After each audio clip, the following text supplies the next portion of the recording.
is up, fight fans, and welcome to this edition of the ongoing series, The Coronavirus Chronicles. My guest this time is a top talent in the Bellator lightweight division, and is unfortunately one of the many fighters from the promotion's 3 planned events in May that are all now postponed due to the coronavirus concerns in different parts of the world. In MMA, he is known as The Bomb. But you can call him Mr. Piccolotti, Adam maybe, or simply Adam Piccolotti. Adam, my man, thanks for the time to talk the latest in this crazy world we're all now living in. Hey, man, you know what? It's always a pleasure to talk to you, and we definitely have the time, so glad to be here. Too much time. Too much, especially with the kids out of school, it's too much time. Yeah, man. I feel for all the parents and all those people out there, you know. Now, what was, because I have so many questions for you about what happened with the, you were going to be on the May 9th event, one of the 3. I talked to Cal Eleanor a few weeks ago before it even became official, and his event, has now been postponed to in London. What was the last couple of weeks like for you in terms of if this fight would happen? Because we are still so far away. We just got into April. Your fight was in May. Yeah. But this pandemic situation has projections that us maybe getting on the better side of this could be 8 weeks, could be 12 weeks, could be even more.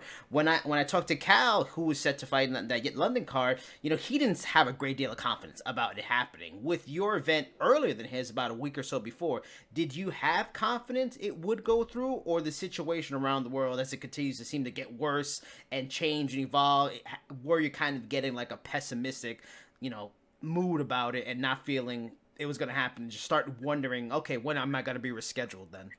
Yeah, you basically nailed it. It's a hard situation to put any fighters in, the unknown, right? So like for me, it wasn't that big of a change.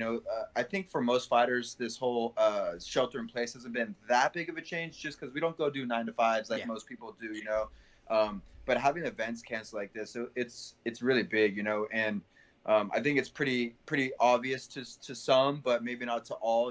Us pro fighters, we don't get paid like NFL, NBA players. Yep. So every single fight is really important for our bank accounts and for our future. And the amount of time in the sport is so limited. So now all of a sudden in 2020, I was hoping to get 4 fights in. I'll be lucky to get 2 fights with the state of it now. Who knows, like as you said, how long it's going to even continue to be. So it's a super bummer. It's a really hard situation for everybody in the world. I've been trying my best to just count my blessings and to realize, like, look, even though my paycheck's gonna get pushed back, this and that. Like, I don't have any kids with my girl yet. So that was one situation that makes it a lot easier on us, right? Our rent is doable. Like, we got all of our bases covered. So we're healthy. So like there's always positives. There's always pros. I feel more for everybody else out there. That's really getting the shaft of small business owners and stuff like that. It's brutal. But as far as like staying ready for that fight and my mindset before it got postponed, well, it was like, I've been so hungry to fight this entire year. I was trying to get on that Thackerville card. I was trying to get on that Connecticut card. Like, I've been really, really hungry to fight. And so to me, it was like, if this pandemic would have kind of not turned into a pandemic, right, and been like 3 weeks of shelter at home or something like that, 2 weeks, kind of like what we initially thought, I would have been fine, and I kind of had that in my mind, like, okay, we're like 7 weeks out at that point, just stay active, keep running, keep hitting some mids, keep doing what we can, and then if everything went the way it was planned 5 weeks out, we would have been kind of released back into the gyms, and that would have been plenty of time. So I was never really too stressed. I was actually, again, kind of lucky that the timing of my fight is what it was, right? Like, those fights that were in April that people are thinking are still happening, like, those were, I feel bad for all those fighters out there, like the Khabibs and stuff, because the promotion was stringing along so hard. Obviously I'm hungry as hell to fight, but I was almost just kind of waiting for the announcement. I kind of had a feeling that it was going to happen, and then especially as this pandemic hasn't been resolving as quickly as some people would expect or think. I was just kind of waiting for that time, the call to come, and it came. And I'm glad you brought up, training and stuff like that, because Is there a part of you that in the end, especially since it was postponed well in advance compared to say the Connecticut guys on that card that it was day of that finally got stopped, is there part of you that's kind of glad it happened like that? Is there part of you that's a relief because the gyms are closed everywhere, in most of the country, most of the world? So when I was talking to Cal Eleanor, he was talking about he was doing push-ups on a tree after doing a long walk to try to stay in shape and stuff like that. Is it almost a relief because obviously this is not an optimal way to have been going throughout a fight camp and then into a fight, weight cutting in a different way than with high-level professional athletes. It's all about those routines and all those things they're used to. In a way, is there a relief? Who wants to go into a fight training like this? Yeah, absolutely. Like I said, like when it comes down to it, like not having the wrestling days, not having the sparring days, like those things are really important, and not just like the skills that you've acquired over the years, but what you put in your body, muscle memory wise, for like the weeks leading up to an event. It's a big factor. It plays a big part. People really perform the way they practice. Obviously, all those sayings are there for a reason. As far as like being worried about it, like I'm at a place where it's like I'm 31, man. I'm so established in this sport. I'm so ready to get my belt. I feel that my skill level has easily reached the point where it needs to be, and all it comes down to is me showing up mentally and physically. Being in great shape and being mentally ready for whatever fight comes. So for me, I was like, at this point, I was really happy with my matchup. I still am. I still want to fight this dude, but to me, it was like just get in great shape and I'll be fine. And obviously, it's not ideal. It's not. It's way more ideal to have the proper training through a full camp. So, it is what it is. It's better for the fans in the long run because you're not going to get some fights where we're both getting tired because you didn't get those hard sparring rounds in. You're not going to get the sloppy exchanges. So. Again, like I said, my timing kind of worked out pretty well to where, being 6 weeks out of a fight, some people start a camp at 6 weeks. So it's not like I was like dieting extremely hard. I wasn't like really focusing on getting my weight down. And I just kind of had to pull up, that's all. What was it of course, and I've been asking every fighter that's been hit by this in different ways. What is the financial hit for you? Is there any, you mentioned it now, that you're expecting that payday and stuff like that. Do you, because so many fighters in the sport have side jobs. A lot of them are trainers in the gyms they train out of, and that's tough for a lot of fighters right now too because the gyms are closed, so they can't even do that for the extra cash. Is fighting your primary source of revenue and financial security? Do you do things on the side, and that's been affected by everything going on, or did you because like you said, you've been around a long time now. Have you set yourself up and put your money away, invest in the right way that you can be a fighter, but this isn't necessarily a bad hit if you're out for a while? First of all, I would like to say no. I wasn't intelligent and I wasn't prepared to start making money.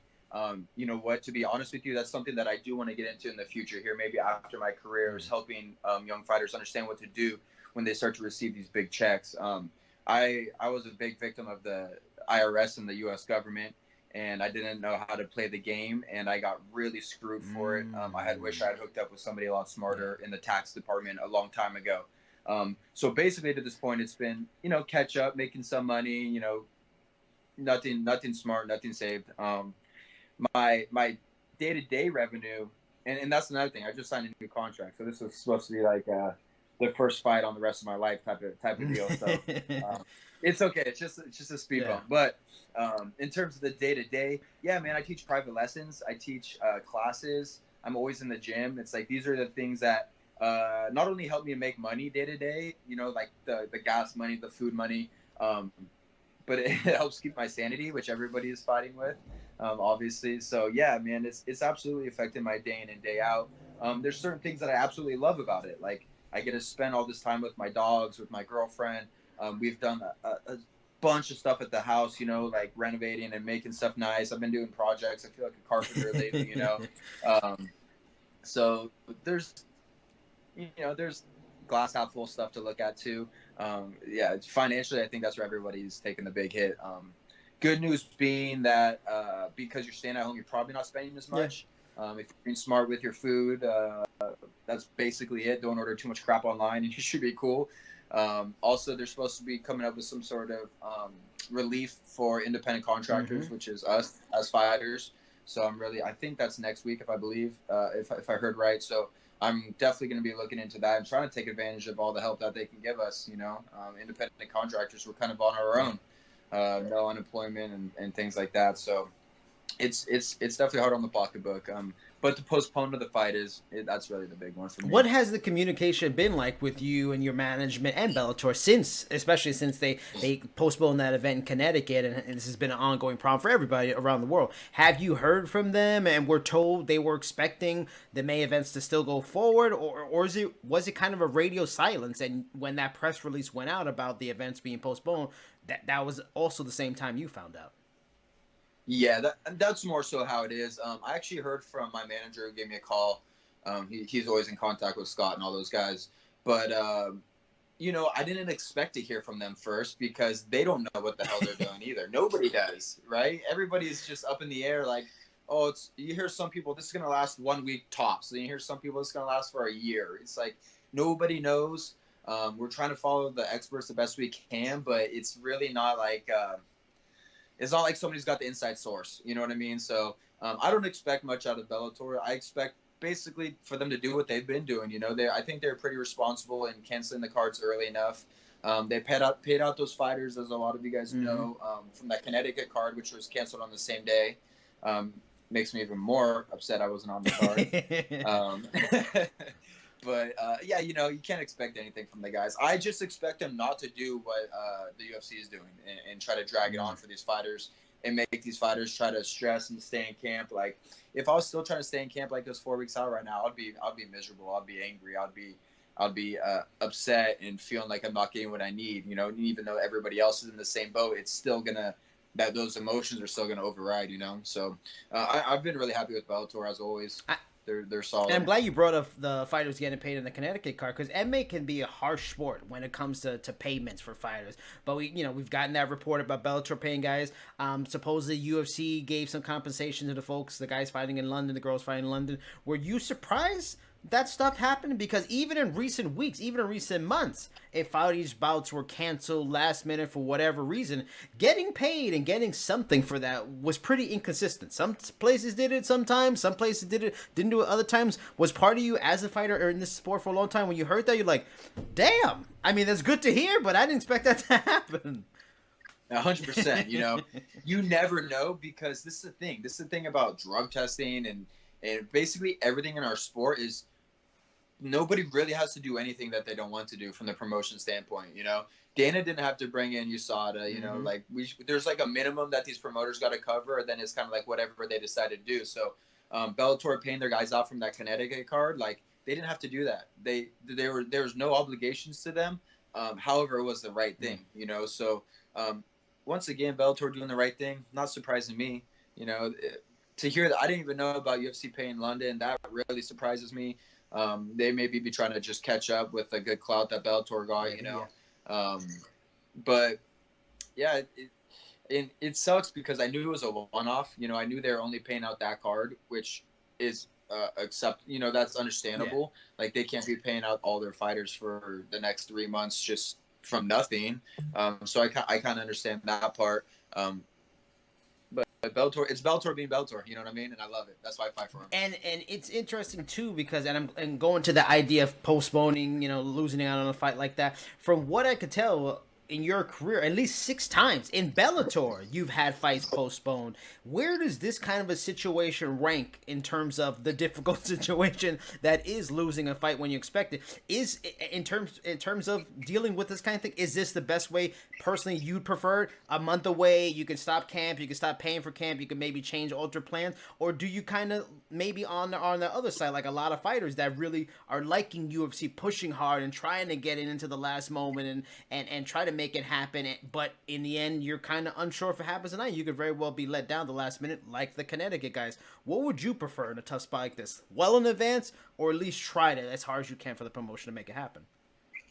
Yeah, it's hard to say, but especially being I'm 31 now, so it's like I'm starting to feel things and I'm starting to understand things, and it's like, man, what we put ourselves through for each training camp is so fucking rough. It's like we're killing our bodies. We're wringing out our adrenal glands. We're fucking, it's like it's a hard grind, and I'm definitely in that camp where it's like if there's a possibility, if that possibility is 10% that fight would have happened in May, like I'll be training my ass off still. Like I'm not saying that you should coast and see what happens, but that's why, and I think I'm very professional with my preparation. I think that's why I kind of did prefer like this 5 week out, just like postpone it and let me know when it's going to be for sure. Like that's I think the way to go. I think kind of waiting and making these fighters wait till the last second to know, like, and like I mentioned earlier, even if it does go through, like you're probably not going to get the absolute performance that the best that each fighter could give. So I think the more notice the better, but it's that double-edged sword because you never know. You wouldn't want them to cancel a card and then this thing clear up, but then be like, oh no, it's back on. Like that wouldn't work either. I think the way it worked out for me was kind of ideal for this bad situation. I like that the fact that you look like you're 22, but give that I'm 31, rugged. I'm just feeling it. It's that MMA fighter been in a long time. Like you look 21. Act and compete in 20, like you're 26, but you feel it from all these years and training and all this stuff like that. That's what I love about MMA fighters. But another, talking again about maybe relieved it got canceled or postponed in advance and all this stuff like that is the situation with the virus and the information we know on it is always changing. I mean, like 3 weeks ago, we were just talking about, oh, it's really just affecting the elderly and it's just pre-existing people and stuff like that. Kids they're fine, whatever. That's not the case anymore. And we're finding out now, especially last week, asymptomatic people that have no idea they have it. And now just breathing and talking to people around them, it could be a way to spread and stuff like that. Now, and younger people can get it, get pneumonia, be in a really bad place, stuff like that.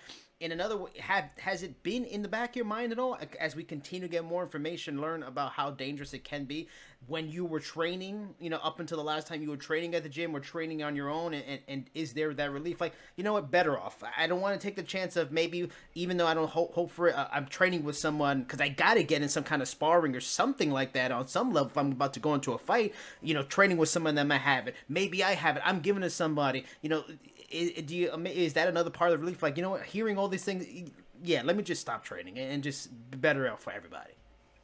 Yeah, absolutely. I mean, we're talking about relief from the fight, from 5 weeks out and preparation and this and that. Like, I'm thinking from a very fighter's point of view, but yeah, absolutely, I'm relieved. I'm relieved that we don't have to risk our health because a lot of people are like, oh, I'm not scared, it's another flu, and it's like, okay, I don't really know.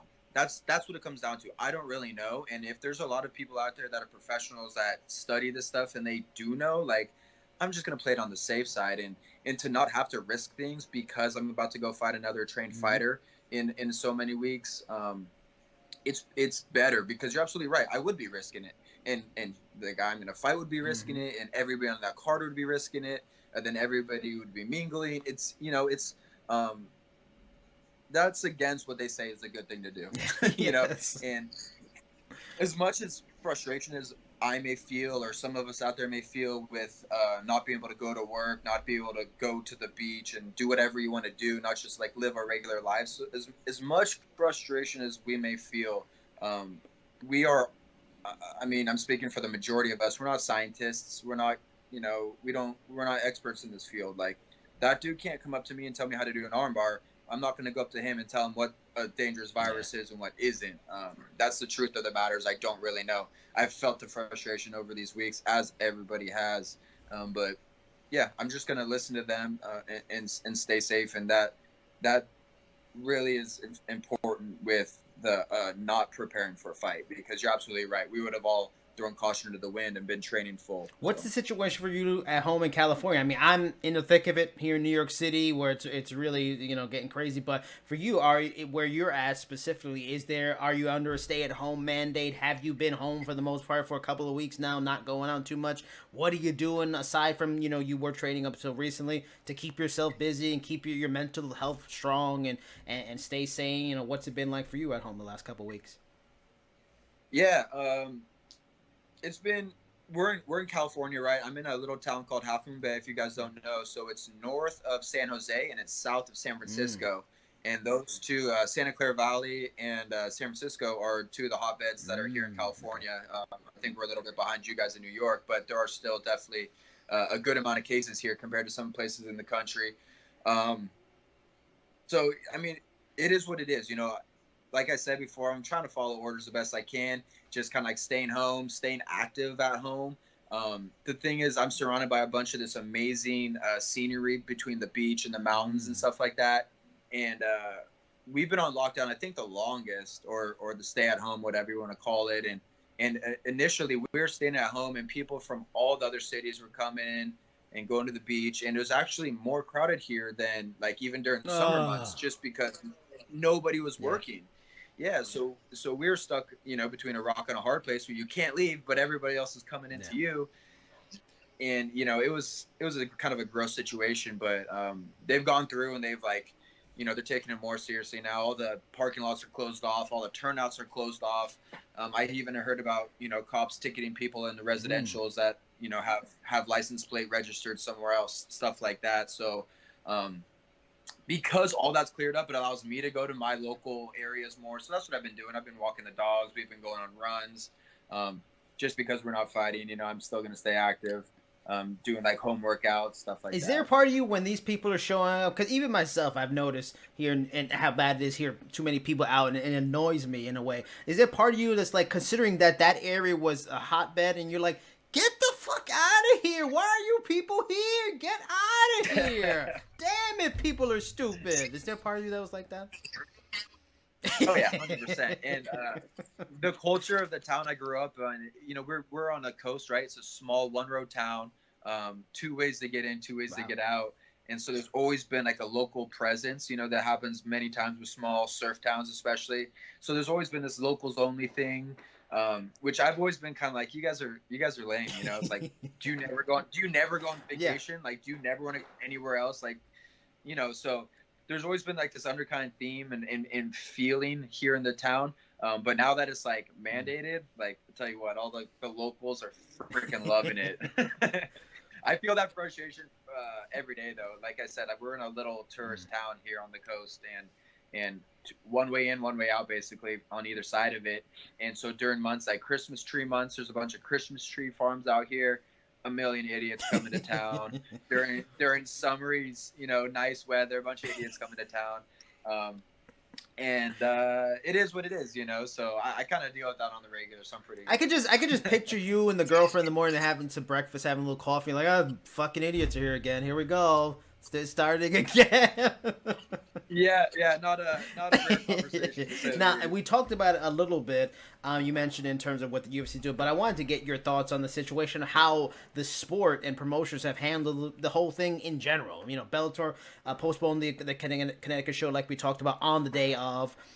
One has done empty arena, then they postpone. Now they kind of plan to do empty arena again starting at the end of the month. KSW, LFA, Combate, all this all postponed for the foreseeable future. And then the UFC doing empty arena, then they postpone. Now they're going to try to get this through with 249. What do you feel as a fighter? Because you know a fighter that's on that card, the 249. You know, what's the best way to do it for the promotion to try their hardest? Or is this a bad look? Do you feel, even as a fighter, and you know a fighter's perspective, is this a bad look? Kind of thumbing your nose at what state, local, and federal governments are saying probably not to do? Yeah, I think it's a really bad look, and I think it's really unfair. Like we were touching on this whole conversation, is it's unfair for the fighters. You know, you're keeping these guys, like, you guys got to stay ready. You guys got to stay ready. Well, that's coming from some dude up top that's never got ready for a fight in his life. It's like, staying ready for a fight is no fucking joke, dude. Like, you better be sparring, you better be training, especially when we're talking about lightweight world championships over here. So I think it's been massively irresponsible to the fighters, and also just to the state of affairs, for them to be trying to put it on still amidst of this, you know, where people are scared of for their lives. It's like, I understand that like, people want entertainment. Entertainment's a good way to kind of like distract from bad, scary things like this. But if it can be done in a way that's not going to perpetuate this virus, which is what, you know, that would be doing, assuming that it is everything that they say it is. You know, you can't have a venue, and these empty venues, it's like people don't think or realize like how many people do you need at a venue minimum, right? There's camera crews. If we're talking about pay-per-view, that's a bigger crew. We need ambulance, you need commissions, you need corners, you need referees, you need judges. So it's like, even if they're talking about a no audience event, they're still going to be bending rules, you know, or playing it real freaking close and just kind of throwing caution to the wind. And for what? For what? Just reschedule it and make everybody and their mother look forward to June or July or whenever this is going to happen, because I wouldn't be surprised if not only we're going to get an amazing card from Bellator and UFC each week, but we're also going to get maybe even like a card midweek, because there's going to be so many fighters that need a fight, that want to fight, and UFC and Bellator are going to have to catch up also on their end, you know, with their bottom line, with their budget. They got to make their money back too. So it's going to be like the most amazing summer the MMA's ever seen. So just postpone, just wait for that, and make your event with these amazing fighters the biggest draw that you possibly can for that time period. That's my take. That's my 2 cents. I'm sure like casual fans might kind of hate on that, but that's the opinion of a fighter, you know, because like I've touched on many times, getting ready and staying ready is a hard thing to do. And I'm glad you brought it up. I had one other question, but it came to mind now. Because like I mentioned, you know, you trained with a first person on 249. You train with Khabib often, aka. And I did kind of like a video version of my mailbag column, and I wanted to bring up the topic of the weird fan hate he's gotten for pulling out of this fight, understandably so, to the point where people are throwing around stripped of the title, which is fucking nonsense. Like, you train with him, know what he goes to, know him better than any of these fools as a person. Like, what are your thoughts on that kind of stuff? Look, this dude is undefeated. I don't even know his record anymore. 28, 27, I don't know. You can't even keep track of this guy anymore. You think he's scared? You think Khabib is scared of anybody in his lightweight division that's going to make him pull out of a fight? Like, come on, man. You guys are way off. You know you're way off. You're making all these. This goes out to all you people who think that Khabib is pulling out and running. I hate that they even say that Khabib pulled out. Khabib didn't pull out. The government pulled us out. You know, put yourself in his shoes. Go train in Dagestan, okay? Or then be in the midst of this pandemic or epidemic, or then say that you could maybe fight with a really small possibility, but if you were to stay, you're going to get stuck in Dagestan. Do you want to be stuck in Dagestan away from your family, friends, or even people that really speak the same language? No. If you're going to get quarantined, you want to be near your home. You want to be home, man. Like, that's everybody, especially when the shit's not going to happen. So for him to return home and follow the orders of what the rest of the world is doing, it's not him pulling out, you guys. It's him being responsible. It's him looking out for himself, his family, and honestly being responsible with this virus. He owes nothing to y'all, and he's going to go out there and he's going to fight and I think beat the crap out of Tony Ferguson whenever that happens. But he's not scared. He's not pulling out. It is what it is. It's the situation. And again, I don't even blame the fans or the fans, I should say, clarify that are you know, saying that could be pulled out. Again, I blame Dana and the brass. You know, they're putting Khabib in this position. They should realistically have put a postpone on this card. Like I said, postpone, and I know it's the, you know, 5th time or whatever that, you know, people love to make sure we remember all the previous times, but those don't matter. You know, let's worry about the present. Postpone it, set it up, allow Khabib to go home to his family and make sure that he's there when the whole world shuts down, not one state, the whole world, and go from there. It's crazy. It's infuriating. It's frustrating, but it's not surprising. Now, last question, because we talked about things like entertainment, you mentioned it, and that's kind of what we're kind of trying to do all at home, entertain ourselves when we're not trying to, you know, deal with other personal responsibilities. You showed me before we started the conversation the game man cave you're in right now with all these fun toys and stuff like that. So what are some of the things you've been doing? Like, I'm planning to download Resident Evil 3 Remastered. I'm gonna be busy playing that. Like, what video games you playing now? What things are you watching maybe that you didn't get time to watch before? Like, how are you entertaining yourself during this craziness? Dope. Yeah, so obviously there's a lot of shit to watch. Everybody and their mom was watching Tiger King, all that stuff. all that stuff is good. Good, solid entertainment. It's good to be reminded on how dumb some Yes. people actually are in this world. That's always fun. Me and my girl been catching up on Ozark. We Yes. never What watched did you that think? one. I thought season 3 was good, but not as good as the last two.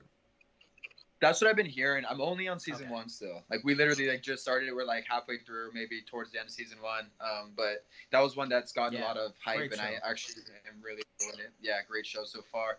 Then behind me is my setup. Right, it's my desktop, and that's where I spend most of my game time. And I play World of Warcraft. Do you do Twitch? Are you It's live all I play. streaming your gaming? I'm not live streaming my gaming. It's something I've always been interested in. I'm kind of just in a weird category of a gamer. I'm in between casual and hardcore. You know what I mean? So I feel a little bit awkward, maybe streaming, but if I got the right crew of people, I think it'd be fun as hell. That's what I've been really looking for.